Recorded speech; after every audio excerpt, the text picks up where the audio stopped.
Egipto. Un hombre viejo yace en una cama alquilada. Sus ojos ya casi no distinguen luz de sombra. Sus manos tiemblan. Manda llamar a sus 12 hijos. No para despedirse. No para repartir herencia. Para hablar. Y lo que dice en las próximas horas palabras pronunciadas hace 3500 años, en una habitación que ya no existe, va a dar forma a naciones enteras. 12 hijos, 12 destinos, 12 palabras. Eso es todo lo que Jacob tiene para dar. Pero hay algo que la mayoría no nota cuando lee este texto. Jacob no los llama en orden de nacimiento. No reparte la misma bendición a cada uno. Al primogénito le quita todo en una sola frase. Y al cuarto, un hombre que vendió a su hermano, que deshonró a su propia familia, le entrega la promesa más grande de toda la historia de Israel. ¿Por qué? Eso es exactamente lo que vamos a descubrir hoy.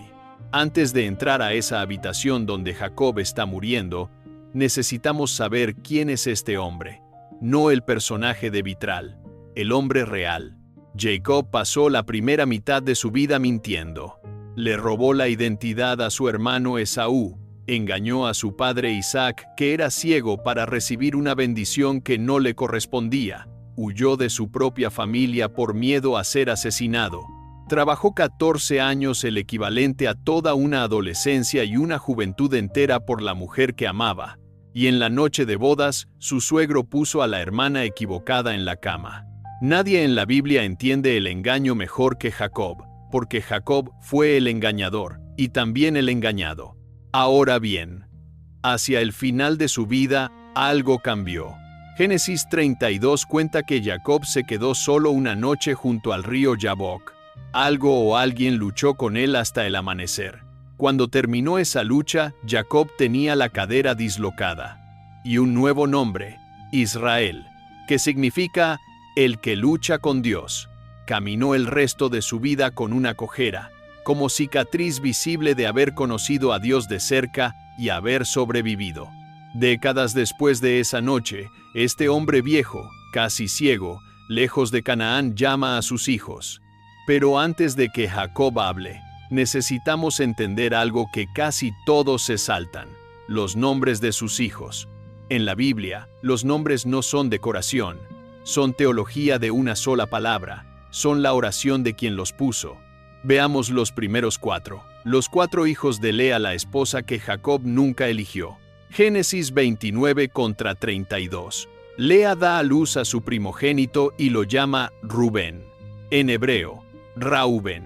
Viene de Ra-haber y Ben hijo. Sus palabras exactas: el Señor ha visto mi aflicción. La primera tribu de Israel lleva el nombre del dolor de una mujer invisible. Eso no es una nota al pie. Eso es el fundamento. Simeón llega después. Shimón, en hebreo, de Shama, escuchar. Lea dice: el Señor oyó que yo no era amada. Primer nombre: Dios me vio. Segundo nombre: Dios me oyó. Tercero: Leví. De la va unirse, adherirse. Lea dice: ahora mi marido se unirá a mí. Dios se acerca. Y el cuarto: Judá. Yehuda. De Yadá, alabar. Esta vez Lea no menciona a Jacob. Dice simplemente: esta vez alabaré al Señor. ¿Ves la conexión? 4 nombres, una sola historia. Dios me vio, Dios me oyó, Dios se acercó. Yo lo alabaré. Eso no es una lista de hijos, es el mapa espiritual de una mujer trazado en los nombres que dio a luz. Lea no sabía que estaba escribiendo teología, estaba sobreviviendo. Y aquí es donde se pone fascinante, porque cuando Jacob habla en Génesis 49, va a completar lo que Lea empezó, pero no de la manera que ninguno de ellos esperaba. El primogénito Rubén: Dios me vio, va a perder todo. Y Judá: yo te alabaré. Va a recibir la promesa más grande del Antiguo Testamento. Pero la historia no termina aquí. Génesis 49. Jacob reúne a todos sus hijos y empieza a hablar. Rubén, Rubén, tú eres mi primogénito. Jacob lo dice con peso, con algo parecido al orgullo. Mi fuerza, el primer fruto de mi vigor. Pero entonces, impetuoso como el agua, ya no serás el primero. una sola frase. El primogénito pierde su lugar. Génesis 35 lo explica en 2 líneas, casi sin comentario. Mientras Jacob estaba de duelo por Raquel, Rubén se acostó con Bilha, la concubina de su padre. Una sola noche, una sola decisión. Y Jacob lo guardó durante décadas. Al principio pensé que Jacob simplemente estaba castigando a Rubén, pero creo que está diciendo algo más preciso. Rubén tenía acceso a todo el poder, la herencia, el futuro, y lo derramó, como agua sobre tierra árida. No vuelve. Simeón y Leví. Jacob los llama juntos. No es casual, son inseparables en el bien y en el mal.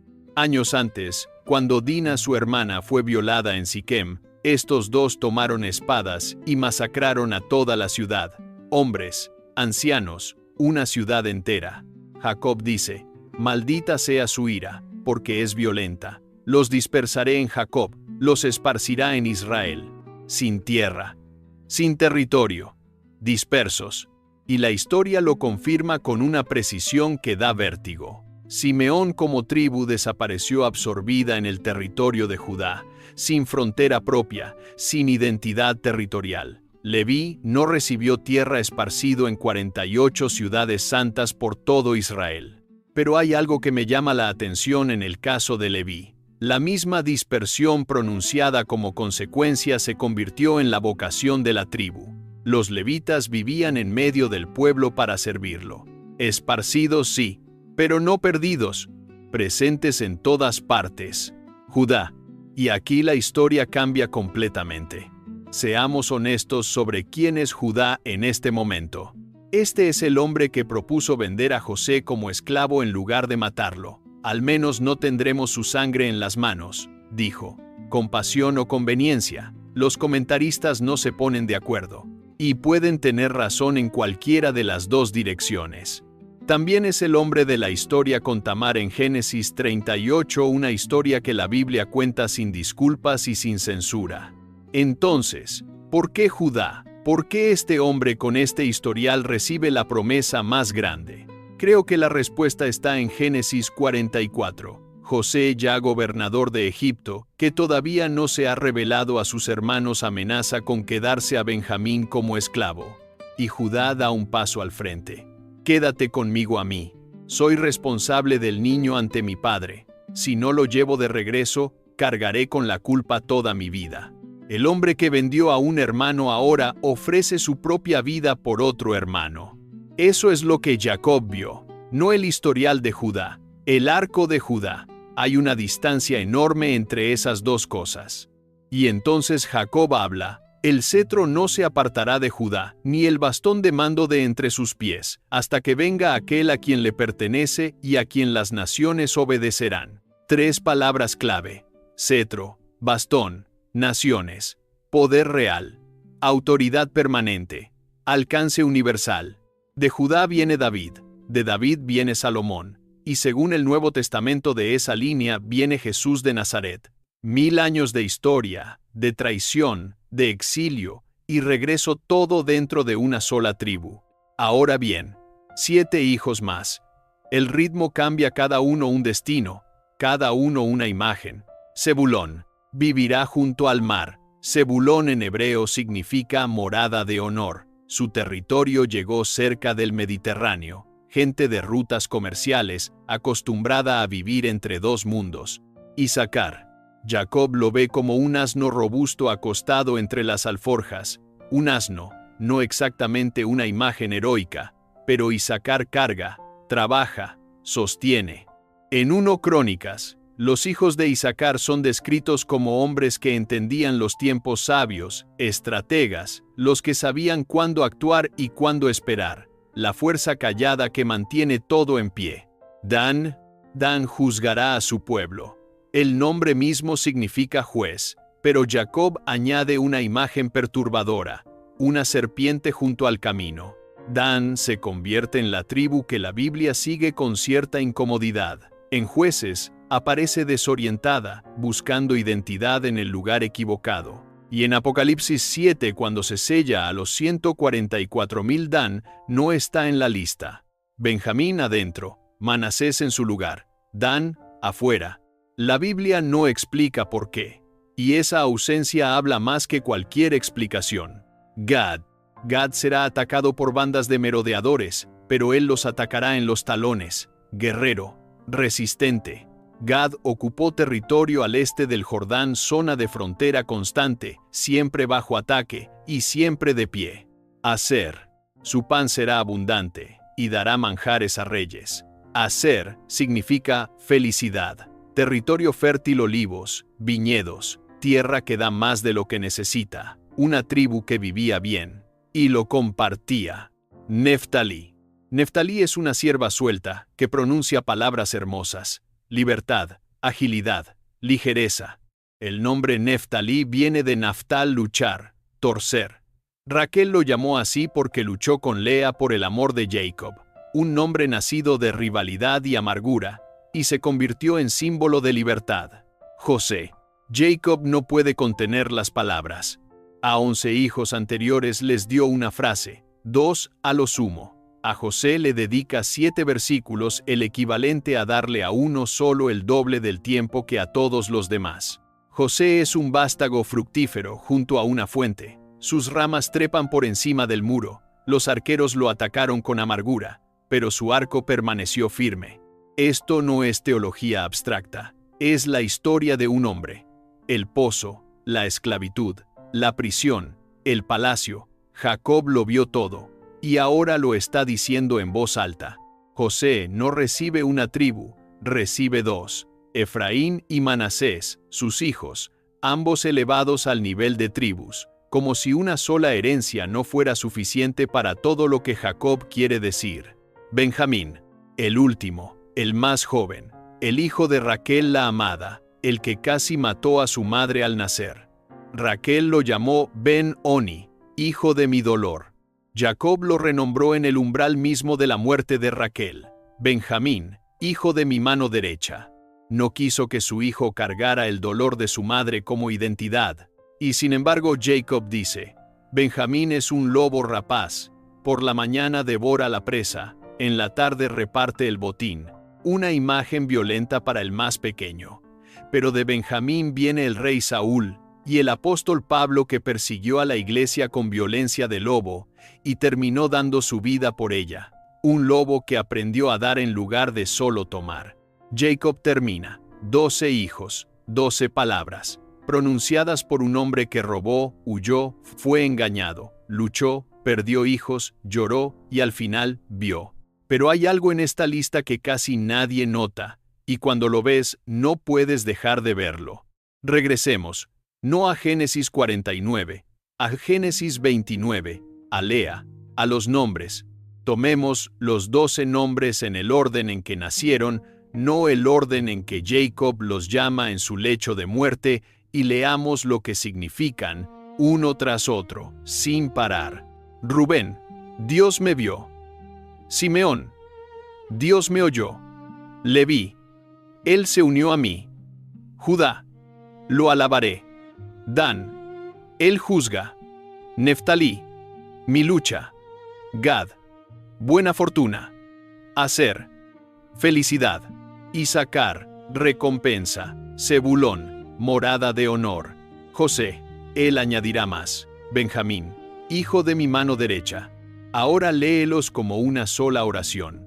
Dios me vio, Dios me oyó, Él se unió a mí, lo alabaré.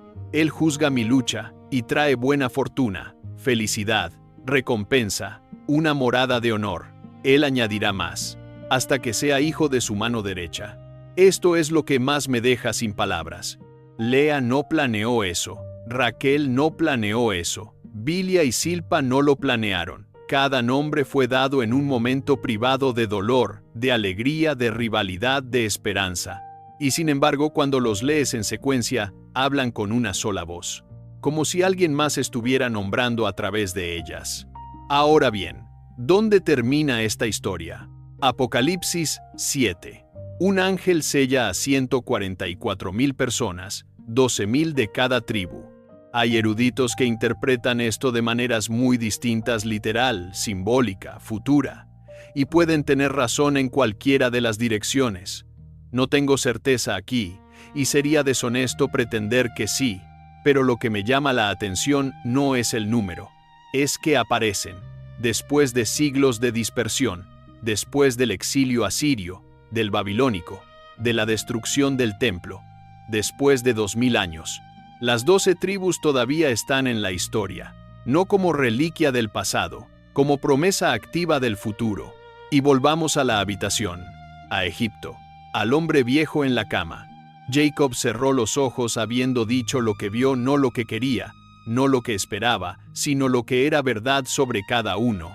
Un padre que pasó su vida mintiendo, y al final lo que dejó fueron palabras verdaderas. 3 cosas me llevo de todo esto. Primero, las 12 tribus no son una lista de nombres en un mapa, son 12 vidas humanas con traiciones, con errores, con transformaciones. Rubén aprendió demasiado tarde, Judá justo a tiempo, y los dos son parte de la misma historia. Dios no usa gente sin historia, usa gente que tiene historia y sigue adelante. Segundo, el orden de la gracia no sigue el orden del mérito. Judá no era mejor que Rubén, tenía un historial igual de complicado, igual de oscuro, pero Judá cambió. Lo que Jacob vio no fue un expediente limpio, vio un corazón que se había vuelto.